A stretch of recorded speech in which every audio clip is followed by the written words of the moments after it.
I'll wait for you to sit down. Brother Smith. I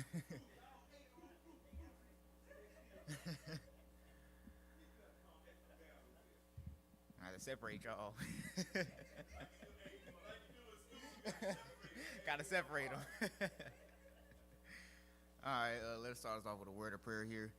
Dear Lord, thank you for this day. Thank you for this morning. Thank you for waking us up, starting us on our way. Thank you for last night's rest and honestly safe travels to the church this morning. I know it was a nice hailstorm that came, but thank you for protecting us as well as our everything that we have, I guess, during that time, and could have been worse. And so, Lord, I thank you.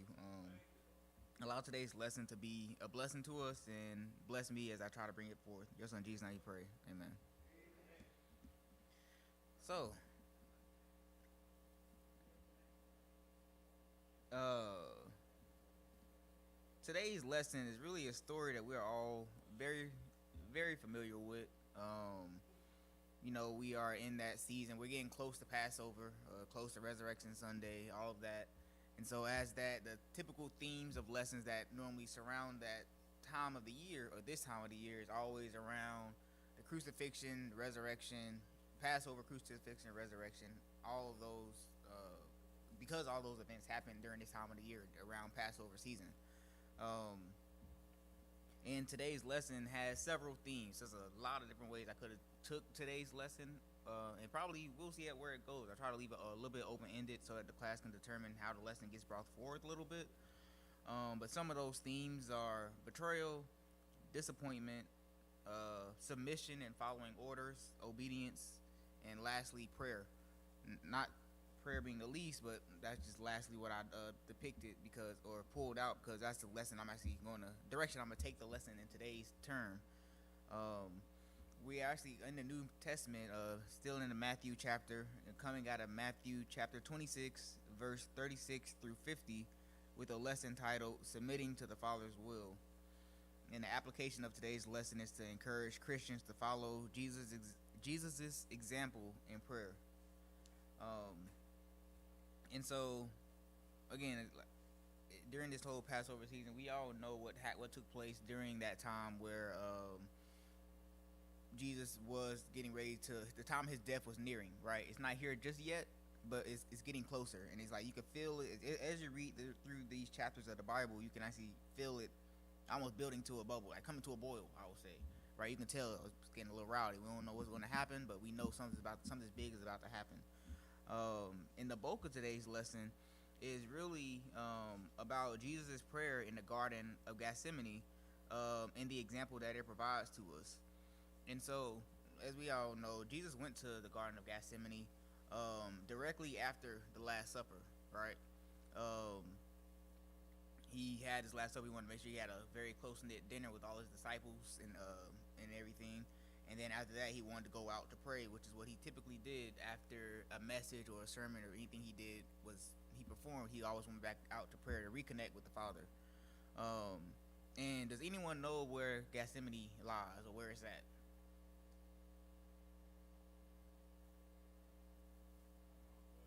The physical location, where is Gethsemane?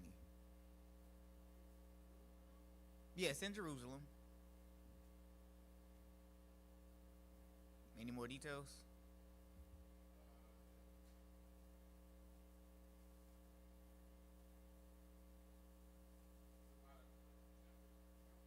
Yeah, it's about a temple as well. So Gethsemane, if you look at the temple, Gethsemane is actually probably, I'd say, east of Gethsemane. Yes, it's near the eastern gate. You can get to the temple through the eastern gate of Jerusalem. And Gethsemane itself is a garden located on the Mount of Olives. And the actual term Gethsemane means that it's like a wine press. It's where wines are. It's of course at the Mount of Olives because this is a place where the olive groves grew, as well as the garden is a place where they would actually process olives to make olive oil. Right? We all cook olive oil, but the way you make olive oil is to press it into a wine press. And so that wine press was actually located. Well, that's a long story, but Gethsemane is the place that he went to. It's the garden. It's located on the Mount of Olives. And I was going to ask, does anyone know why he chose this place specifically to go to Gethsemane to pray?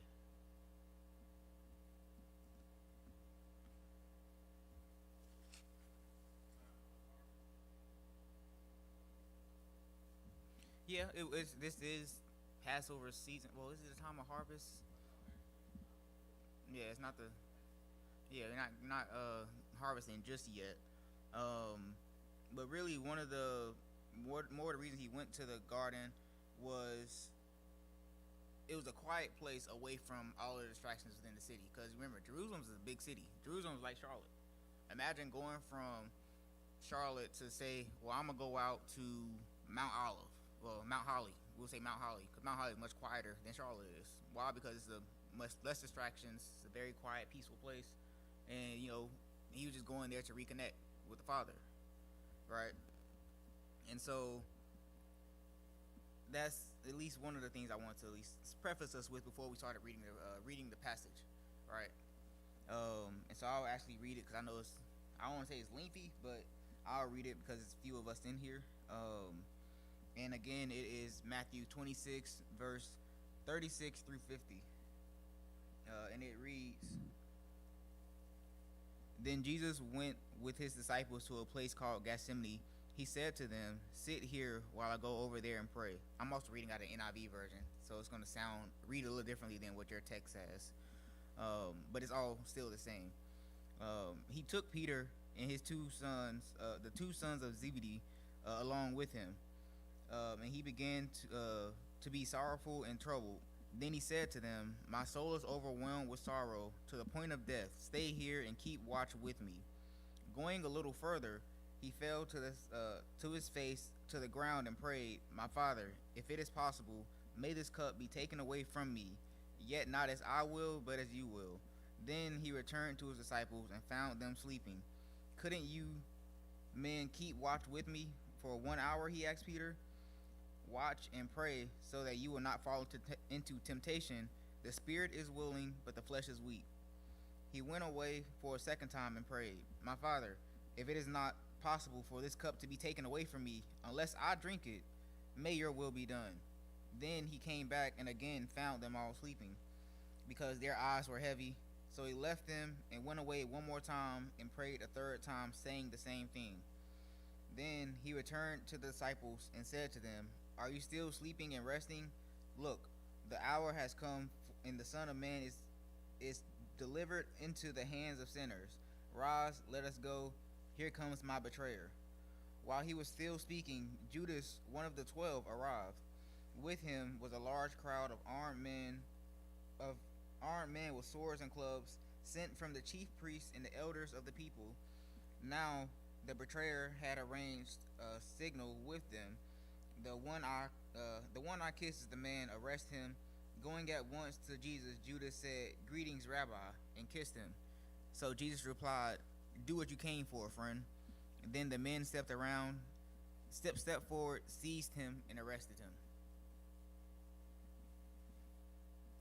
Again, it was a lot that just happened, right? It's like as you read it, you can really see it in your heart, like in your mind. At least that's how it feels to me. And so as we are reading it, we can see that something that at least stands out, I should say, is that Jesus was prepared to do God's will, right? He was submissive. He surrendered and acquiescent to as an obedient son. Acquiescent here means he was just compliant. Like he was willing to do whatever God's will was without there being any fight or any fuss about it, right? And so I want to actually look at what Jesus was facing in this moment. What was he facing? Yeah, he was facing death. Yeah. And the question I was going to say is like, what was in that cup? He kept saying, let this cup pass, let this cup pass. Do we all know what was in the cup?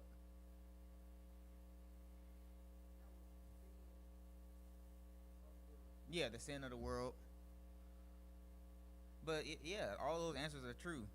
The thing that what Jesus was facing was death, and destruction, right, for his physical body, his human self, and then also, as she's put it, the sins of the world, everything in his cup. And really, as I was looking through, I'm like, what was the like? Because we all know Jesus was he was in agony. The text says that he had sweat the size of blood drops. I think he was actually sweating blood because I know that's biologically possible, and it has been seen in by prisoners of war and things like that in very intense situations where you cannot handle what you're going through, right? Yes.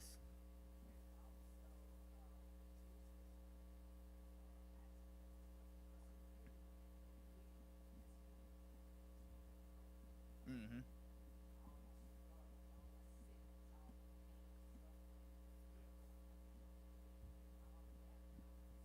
Right. He had to take all that with him, and one of the things that the text pointed out, because the text pointed out, maybe he was he was praying to try to avoid the enduring shame of a mock trial, right? We knew that as part of the steps of him being crucified, he would have a mock trial. So it's not even a real trial, right? Because trial is conducted at daytime. They are arresting him at night when they ain't even supposed to be out there, right? Um, in the woods, like how you know where I'm at. It's a lot to the story. It's a lot of different ways we can take this lesson. I'm trying to keep it on track here. But a mock trial, but it had actual consequences, right? You know how mad I'd be if I was on a mock trial and I gotta actually go to jail for a fake decision. Like it's just the levels, right? Um, and so he had also had was facing torture and later crucifixion. And Jesus, it's not that he didn't know, it's the fact that what I believe he was struggling with, I mean, what the text also calls it out, is that one of the reasons or perspectives was the idea of enduring the wrath of God as he endured, like as he bore the sins of mankind. It's one thing to be beaten on, right? To be jumped, beat up. It's another thing to face that wrath. It's a level in which we seen glimpses of God's wrath, right, in the Bible, as we see go back to Exodus and we look at everything that happened during Exodus, during the God's power, I should say. We've seen glimpses of God's power, but the way for me to break down God's wrath was it's not really a best example. All right, so here's the example. You have a child. The child is getting a spanking, right? The spanking is gonna hurt. The child gonna cry because they know gonna get spanked.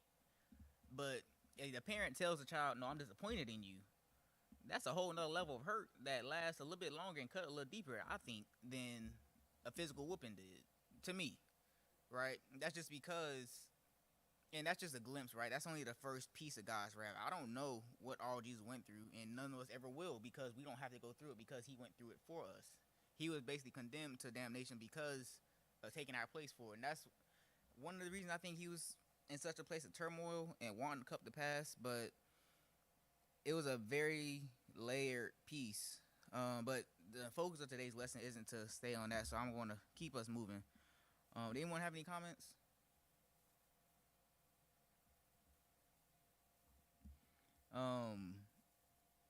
And yeah, so basically, another year, basically Jesus would be experiencing divine punishment that the human sin brings on, and all of us have suffered, in which we all know that we all here in this room have suffered in one way or another, right?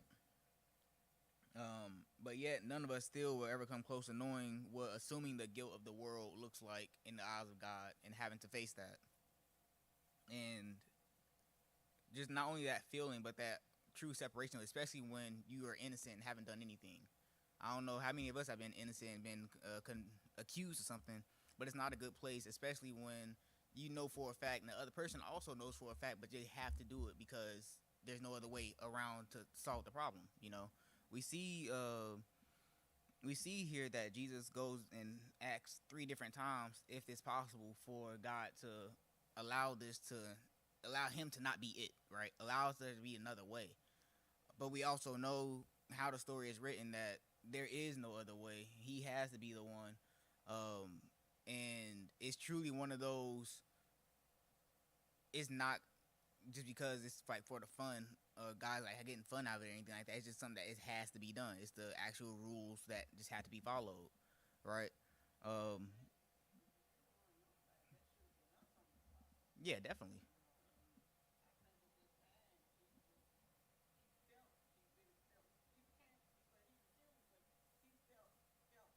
Mm-hmm.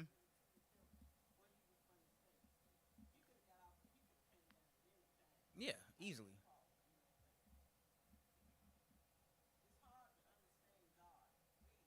Right.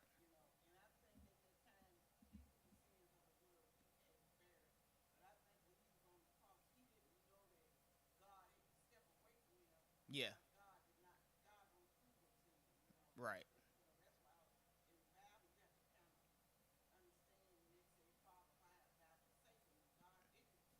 Mm-hmm. Right.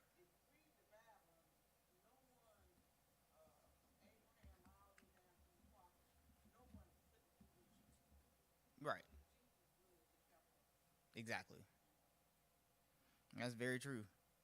And it's exactly what you said. The fact that it's like you know what you have to do. You know it's like there's something that needs to be done, but when it comes time to do it, right? It's completely different. It's completely different. And yeah.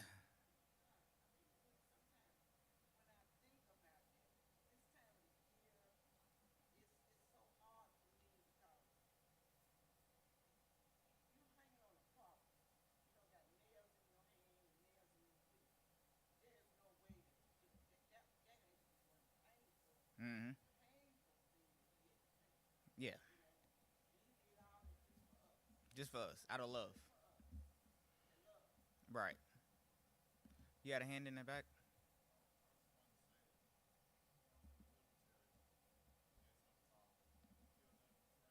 Yeah.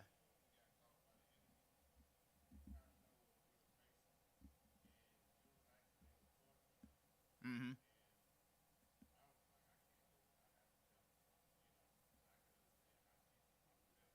Yeah.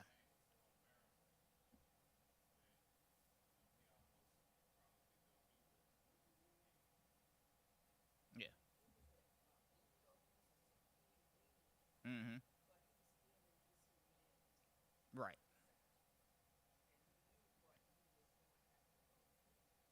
Right.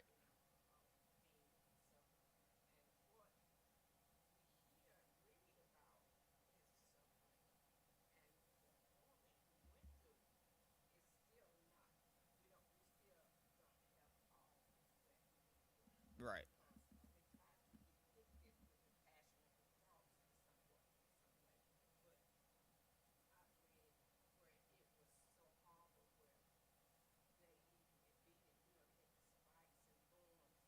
In a whip. Yeah.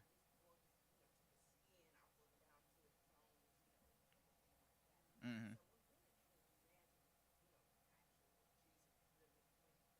Right.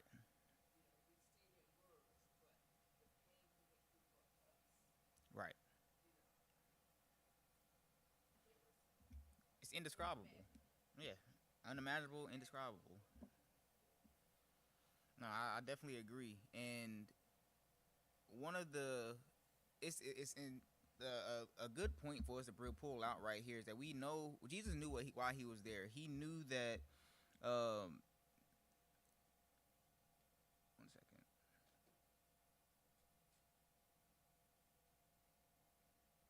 Yeah, he knew that he was pretty much the lamb that was gonna be slain, right? And he also knew that who he was as well. Like Luke mentions that an angel from heaven had to come through and strengthen him, because we also knew that in the situation, Jesus, still being a divine being, had the ability to call. Or he even states it himself. You know, he could have, after Peter cut somebody's ear off, right? He was like, I really needed to resist. I could have had 12 legions of angels, over 12 legions of angels, come down to stop anything that was taking place, right? And so it's not that he couldn't. Like he definitely had. It was that fact that he had to. If it wasn't for that I think that prayer, the fact that he was praying, right, and he was facing this intense pressures of the world, everything coming down on him at once. The fact he's getting ready to go to die for the world and the sins of the world, all of that on him in his mind, like playing in his mind and everything. Only thing he could do in this moment was to go pray, right? He got closer to the cross as he got closer to death, right? And I think that's the real lesson I want us all to take, or I'm wanting to talk about here, is the fact that the only way to be victorious in this situation is to live by the power of the Holy Spirit. And that's literally what Jesus had to do himself. Had he not went to pray and not been strengthened, I don't know. We don't know if he would been able to go through it. He literally went back and asked 3 times for this cup to pass him. And this is only the first ask. We ain't even got to. I ain't even started talking about the second prayer, because the first prayer, he said, "Oh God, if it's possible, let this cup pass me." The second time he goes back, it's like, if there is no other way but it to go through me, then of course, let it be your will. Like, because we know the first time he's like, okay, let it pass if it's your will. We got to get the answer to that. No, it's got to happen. And he's like, well, does it have to happen through me? Do I have to be the reason? And this is aside from God, the most powerful person within the universe, right? One of the Trinity. So he's equivalent to God, right? And so for that person to still ask, is there another way for this to happen without it being through me, lets you know the gravity of the situation I was being faced, and the fact that this prayer had to be prayed in order for it to get done, right? And really it shows the second prayer, the specifics of the second prayer, where it says, my Father, if it is not possible for this cup to be taken away unless I drink it, may your will be done. If I'm the only answer to this, still allow your will to be done. That level of submission is still knowing all that I talked about previously, about the torture, about the damnation, about the disappointment, about the mock trial, all of those elements. And to still finish it up by saying, if it's your will, it lets us know that when we pray, we shouldn't just be praying. A lot of times when we go to God in prayer, we are trying to almost persuade God or convince God, Lord, just let my numbers hit so I can, do this to my family, or do this for my family. Like, we're trying to almost persuade God to bend to our will or something of that sort. But how many times are we truly asking ourselves or going to God in prayer and saying, let your will be done, not what my will is?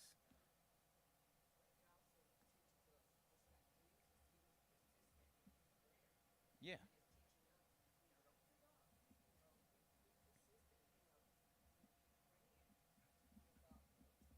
Right.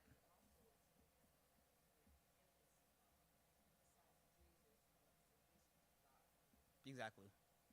And that's actually a very good point. The fact that persistence in prayer. That's another thing that we should take away from the fact that he went back 3 times and prayed the same, relatively the same prayer on the same topic, right? Maybe a little bit different word here and there, a little bit different meaning here and there, but still the same prayer 3 times. I know of myself, the lesson I took from this is because I'm quick to, I'll say a prayer to God, and then after that first prayer, I'm like, oh Lord, you already know what I need. I know you got me. I just leave it at that. I don't ask for it all again.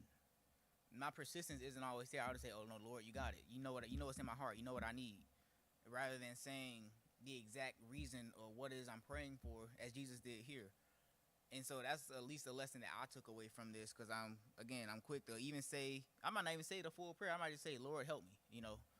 Might not even be help my it may be what I need, but may not be the way I need it to be, right?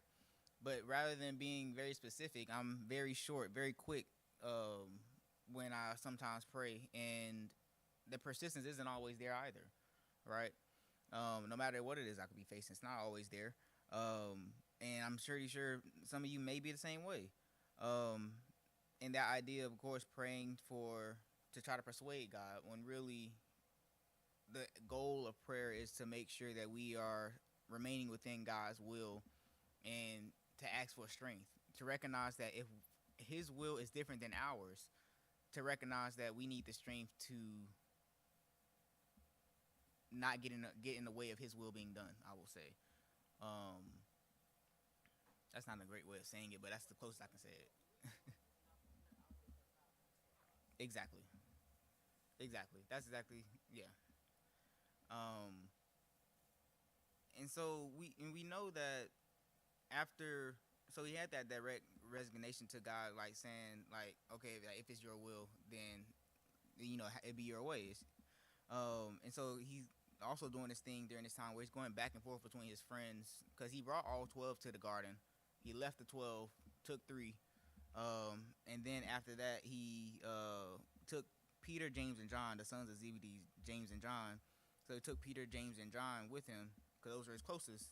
And then he keeps going back and forth between Peter and James and John and being alone, asking them to stay up, stay with me. The flesh is weak. The spirit is willing, but the flesh is weak. Um, and the fact that, again, he said that because they kept falling asleep, right? But I was also thinking about myself in the situation, like, what would I be doing if I'm out in the middle of the garden at nighttime, and after they just had a big meal and they just had a long day? I'd probably sleep too. Like, I don't know. Yeah, snoring. Like, I know my family, they know me very well. I can eat a few bites. I'm not good to drive no more, because I can't eat and drive, because if I do, I'll start going to sleep. So I already know for a fact that I kind of feel for his friends in the situation, like why they kept falling asleep. I always ask myself that. They're human. Yeah. They might have had that spirit to stay awake. They want to stay awake, but that flesh is weak. And in moments where we find ourselves being weak and not living up to um, what we should be praying for is that strength to keep going forward, keep remaining in God's will. Because even at this time, Jesus is still God, right? So it was His will for His friends to stay up, but they didn't stay up. The flesh is weak. Jesus said, You will keep praying or you will fall into temptation. That temptation to fall asleep, and they fell into that temptation every single time.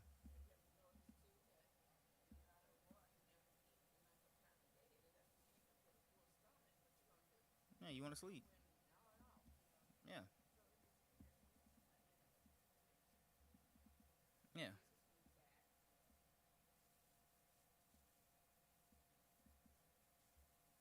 Anyone have any other comments to throw in? I don't want to just keep going. I mean, I can keep going, but I ain't want to. I wanted to make sure it's more of an interactive class.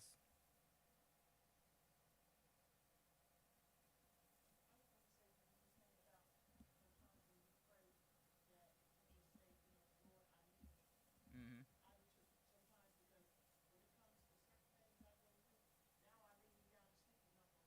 Mm-hmm.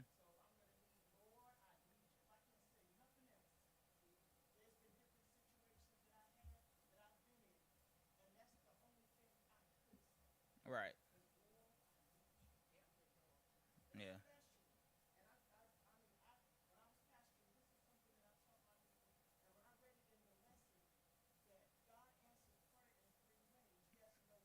Right.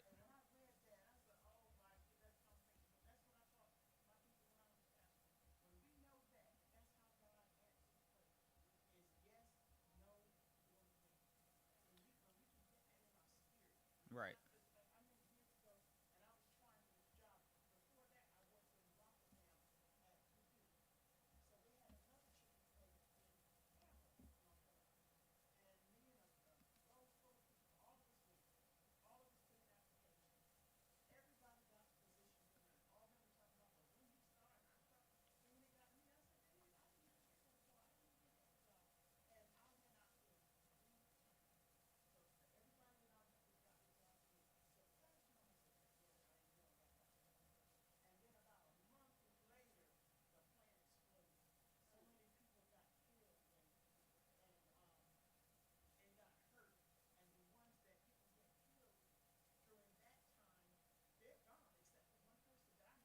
Mm-hmm.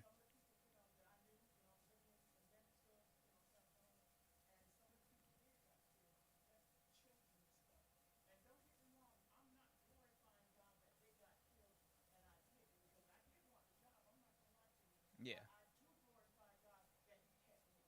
Right.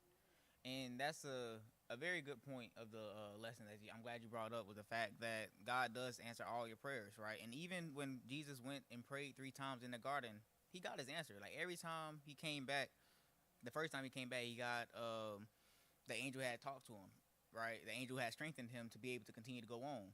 And the second time, it was like, I know because he found his friend sleeping again. I feel as though had he found his friend sleeping that second time, he probably would. If it was me, he probably would have went off like, "What y'all doing? See, I told y'all to stay up," you know. But they didn't. So it's like, again, that level of love was there and guiding him. Um, and by the time that third time, it was like, okay, Jesus at this point, he's ready to just go because he already knows he's not even going to try to call down the angels to stop anything. He's just going to go along with the will because he knows he spoke with his father. He's had that constant communication, and they're in alignment to know that you are the only way this can be brought forth. And that idea that God does answer all your prayers, that comes when you do go to God every prayer. You do go to Him and ask for strength, as well as you ask for that. You are being persistent in this, right? Making our request known unto God, and recognizing the fact that that prayer that you answer, or that answer to the prayer, might not look like what you expect, right? Jesus prayed, and he was thinking, "Oh, God, take this cup away." He was hoping, like, if that was me, I'm like, shoot, the cup got to be gone for me to feel like I got answered. But truly, the way God answers, like, I know I'm going to give you the strength to be able to drink what's in the cup. And Jesus, he might not have been 100%. I mean, yes, we know he knew what was going to happen, right? But at the same time, he might not have been 100% ready to face the fact that the answer to the prayer was that he had to drink the cup. And so, and then also sometimes we have the idea that God tells us to wait. And even in that waiting season, a lot of times what happens, this is what I at least find what happens to me when I pray for things, is that my mind slowly starts to shift. Little things start to become evident to me of why what I was praying for isn't really what's best for me or what I need in my life, right? And so it's that idea of recognizing that all this starts when we do make sure we are going to God for prayer, one. And then two, we're also being persistent. If it truly is something that we want, he's going to either shift our minds to not even want that no more, or he's going to give us the answer that at least we are good with going forward with, right? And so we see, as we keep reading, we know that Jesus told his friends, Peter, John, and James, all to get up before the sounds of footsteps could even be heard, of Judas and the Romans all coming to arrest Jesus, right? And we all know the greeting. It was told that Judas went up to him. We're seeing the point where Judas says that the one I kissed, that's the man you need to arrest, right? It's important to note, because I know if you're just reading that, it's like, well, why are they kissing each other, right?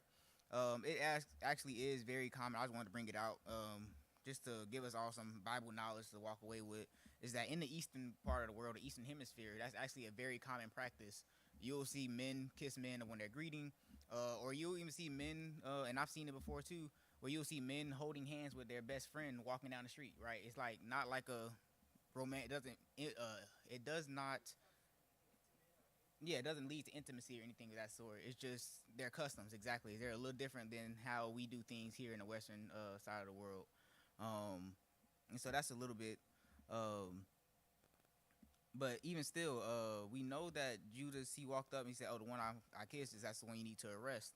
And the point the importance of that is the fact that even those who are very closest to you do not always wish you the best in your life, right?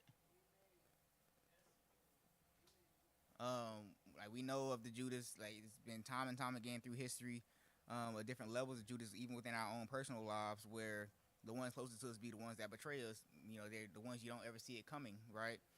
And it goes to show you that the idea of friendliness does not equate to love in all scenarios.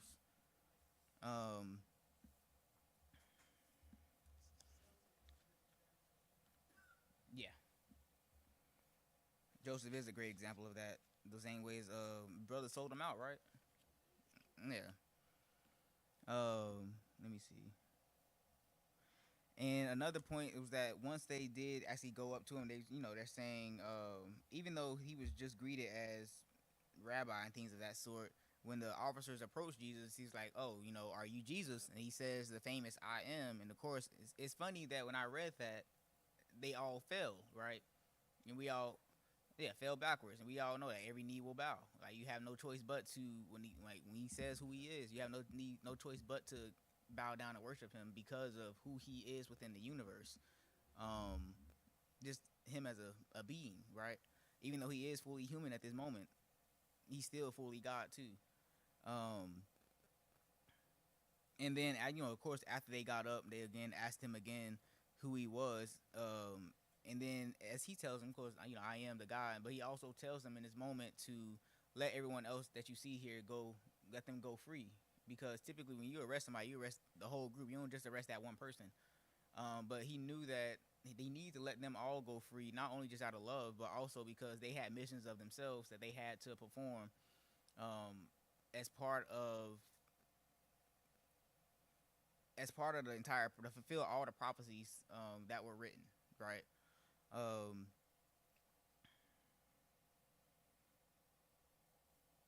and it was all also again part of God's redemptive plan.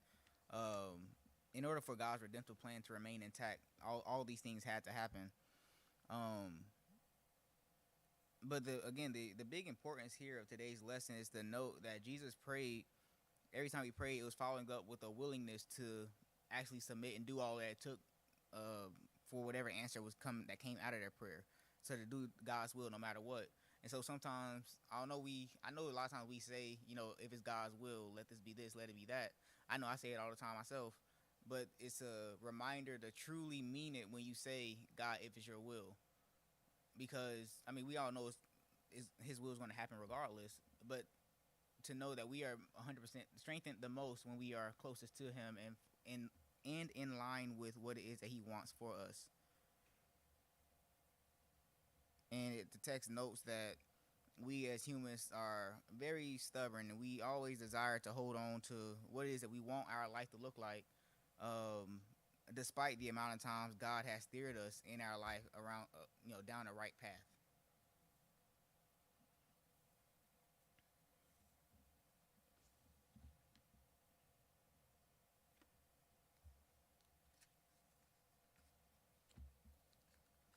And as I kept reading, if you turn to your practical points, you'll see there are 7 good big pieces to take away from today's lesson. With one being that experiencing emotional turmoil can honestly prepare us to minister to others. Right? We know a lot of times the things that we go through in our life are so that we can be a testimony to others. We go through a test so that we have a testimony, and those testimonies are a lot of times what bring other people closer to God, because they see what he's done for this person. He'll probably do the same for me. And so the same way God strengthened Jesus in his moment when he went to him in prayer, in a persistent prayer, right? He'll do the same thing for us, no matter what it is that we're praying for, what breakthrough or what situation we might be going through as well. But on that same note, that submissive obedience is a mark of Christ-likeness. That's our main goal for a lot of times going to church or being a part of a community of believers, is to try to, over time, grow closer to being like Christ, right? But a big piece of that is that submissive obedience. So we can't be 100% like Christ if we still think that our way is always the best way, or that how we think something will happen is the best answer or best way for it to take place, right? Um, any thoughts or questions? Yeah.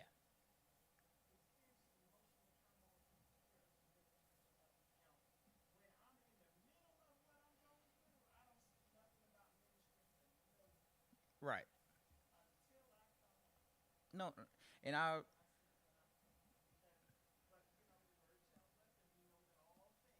Mm-hmm. Right.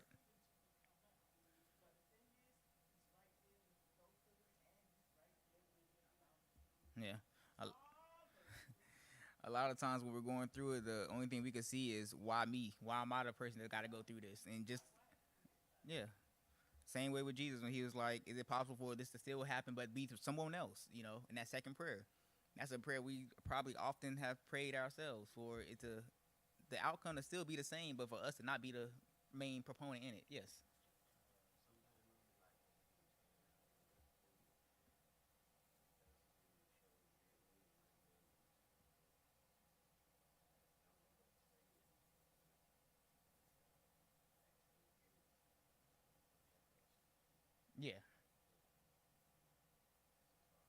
Yeah. Yeah, it definitely is hard,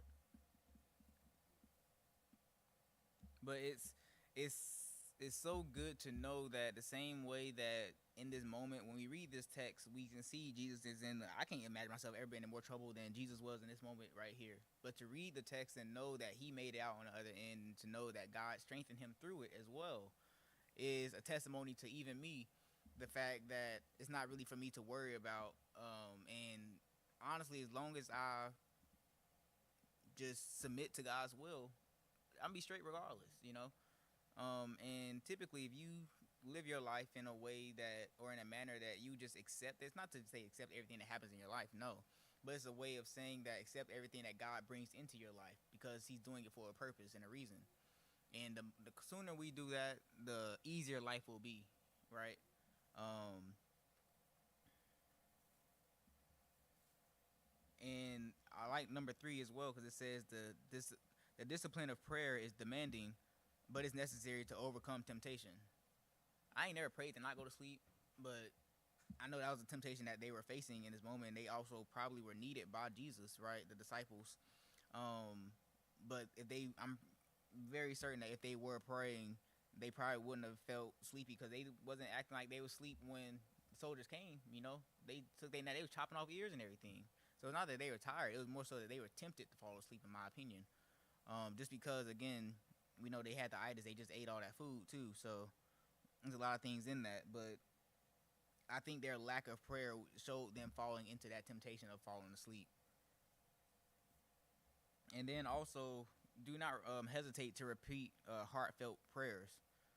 I know a lot of times you're not supposed to keep asking for the same thing when you already got your answer, right? But it's okay to keep asking when it is heartfelt, as well as it's time spent with God whenever anytime you do go to prayer, right? We don't often spend every waking second of our day with Him, but the times we do get to spend with Him are times that we do pray to Him, you know, and have that actual communication back and forth rather than Him just being in our presence, right? So it is very important, and we shouldn't hesitate to repeat a heartfelt prayer. Um,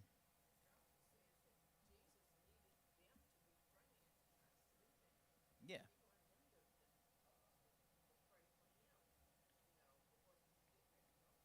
right.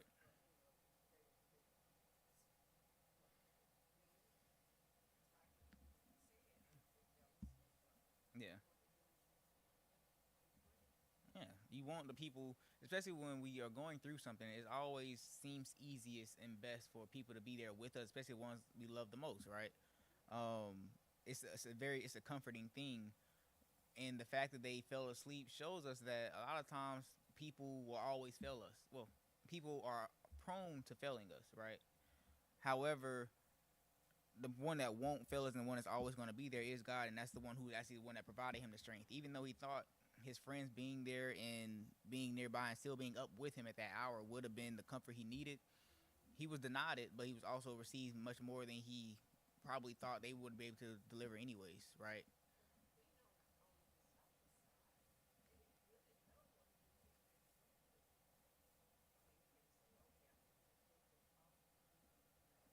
Yeah.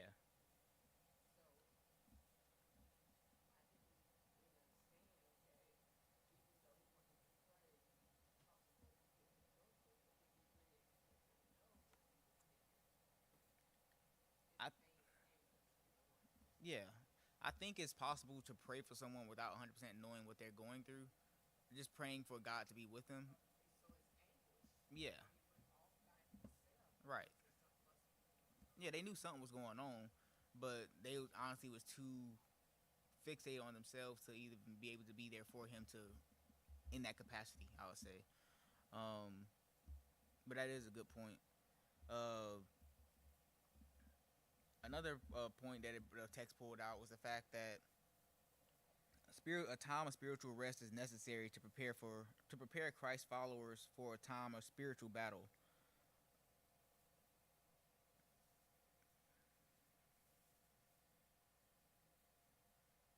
And that was in reference to the fact that they were sleeping before the arrest actually happened.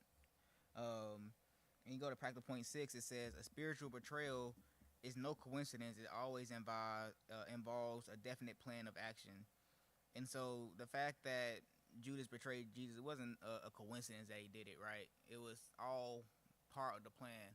Um, the same way God hardened Pharaoh's heart, right? It was all part of the plan. It might not have been something that we would have liked, but it was also the way that it was decided. It was God's will for it to happen that way, and it did. Um, and not everyone who calls Jesus master will enter his kingdom. And that's point number 7. That was honestly probably one of my favorite ones of it, is knowing that just because we call God master doesn't mean 100% we will enter his kingdom. Only those who call him that but also mean it, right, in their heart of hearts, doing the actual work, having the true faith, and yeah, believing and obeying, right. And so those are the main points that the lesson of today's lesson. Um, and in closing the lesson, 'cause I know we got 10 minutes left, but it seems like, I know it's a lot. It's a heavy lesson to me as well. But in closing the lesson, what I wanted to say is that Jesus, he prayed, and we saw him pray 3 times, 3 different times in this scripture alone. And it might not have been the answer he was initially looking for, but he did get that answer, right? God gave him that strength to go through. Like, yes, the answer could be yes, no, or wait. And it's like, no, the cup's not going to pass, and you will have to drink it, but I'm at least going to strengthen you during that. And he did, because the angel was sent to him in the middle of him doing that prayer, right? And so, but again, like, God does answer all our prayers. So that's one thing I want us all to walk away from here knowing. It might not always be a quick and direct answer, but there always will be an answer. He's not just going to pick up the phone and then not do anything, not say anything, right? Unless it's supposed to be a wait for us. But that's sometimes what the answer is. It's also important to know that Jesus drew near to the cross as the terrible events that loomed ahead of him drew nearer as well. So the closer the more trouble we're in, the deeper we should be in prayer, right? We shouldn't be trying to handle things ourselves. I know that's something I sometimes can do myself, is I'll try to handle a problem myself to try to see, what can I do to fix it. When a lot of times you just got to pray about it, and God will show you the way. That's the best way of doing it. Make sure we are within his will, as well as we are strengthened by him as well. And also that when we do pray, make sure we were praying honestly, right? It was really Jesus' honesty, persistence, and submission to the Father's will are things that we should follow as we try to pray and to try to be more Christ-like, right? So don't just go to prayer and try to say fancy words and just like, we don't even know what the words we're saying mean, right? Say what you mean, say what you know, and make sure we're actually being very honest when we do go to God, because that shows us our honesty is us showing him our heart, and that's what he wants to begin with. Does anyone have any questions or points before I close this out? Oh, yes. Oh.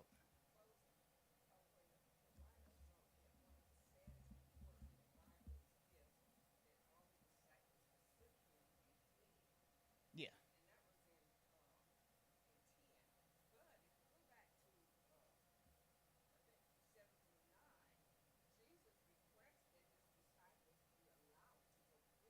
Yeah.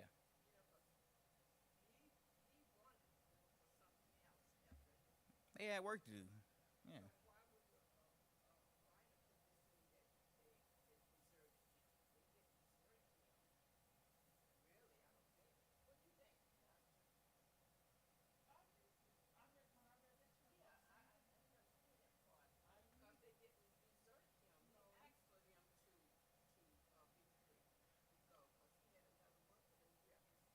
So I think they did desert him because, yeah, yeah, right.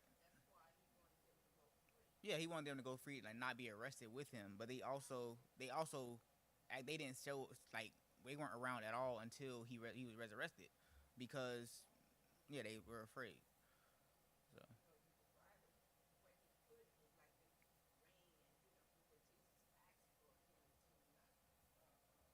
yeah, yeah.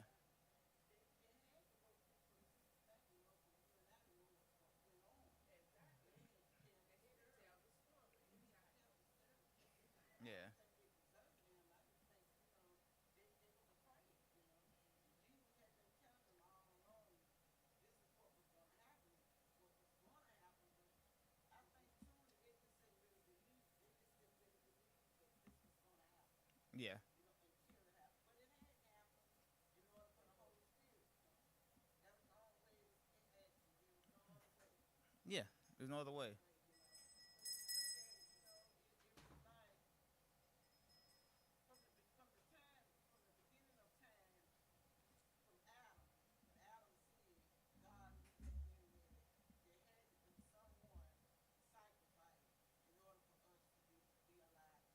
Right.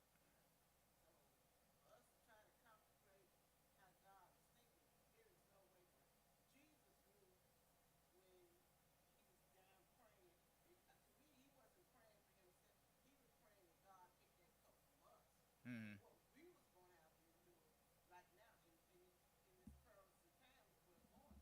Right.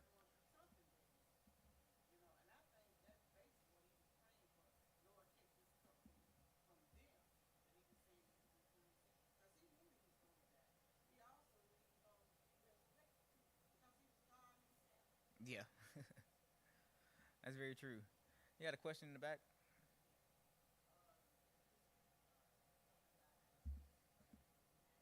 Yeah.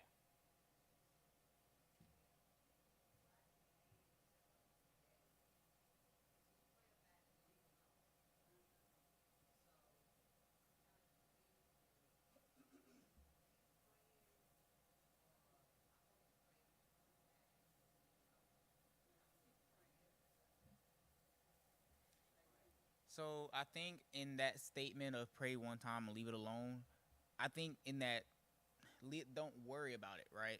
But still go back and pray about it. Right.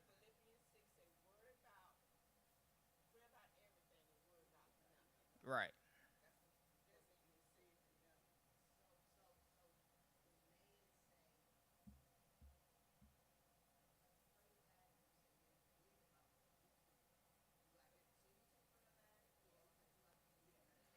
No. Yeah, I would continue to pray about it because a lot of times when man's saying then if you already pray about it and leave it alone, that's because man's only answer is in that situation they can't do anything for you, right? All they can say is, "Oh, pray about it." That's the only thing they can offer, right? And it's like, "Oh, you did that? You checked that box already? Okay, it's nothing else for you to do." You know, the reason they're saying that is because they have nothing they can do. One, and then two, it's like it ends that conversation. They don't want to always hear about someone else's struggle. That's a lot of times what's it's sad to say, but that's what people do a lot of times. They want to worry about themselves and what they own struggles because they can't bear worry about someone else's, right? But in that idea of praying one time, forgetting about it, you can pray, but you're not going to forget about it. When you do pray, it's the idea of no longer stressing and worrying about it because you know that the answer is going to come. And if that answer hasn't came to you yet, still continue to pray because you're asking God for that answer. Prayer to me, it's not always. Well, it really is a request, but it's also a conversation, right? I consider anytime I'm talking to God as praying, just because it's a conversation between Him and I. And so that's the reason you can pray one time, but if you pray one time about everything and then didn't ever pray again for it, you would never talk to God. That's how I feel.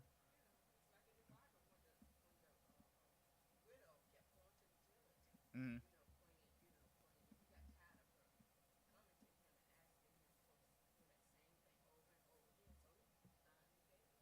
Right. Yeah. Being that, yeah, that persistence shows your faith as well. It shows that you know that He's going to have that answer for you, and He's going to strengthen you every time you come back from that prayer. The same way the angels came and strengthened God or Jesus in this moment when He prayed that one time. You know. Are there any other points or questions before I close out in prayer? All right. Dear Lord, thank you for this day. Thank you for today's lesson. Allow us to be more like you and less like ourselves. Allow us to always remember to come to you in prayer as well as to be persistent in our prayers that we do pray, as well as to always never forget that last part where we're submitting to your will and having to be okay with or having the strength to be okay with whatever it is you decide. Allow us to um, have a great rest of the week, a great Sunday, and thank you again for bringing us all here safely and bless those who are still on their way. In your son Jesus' name.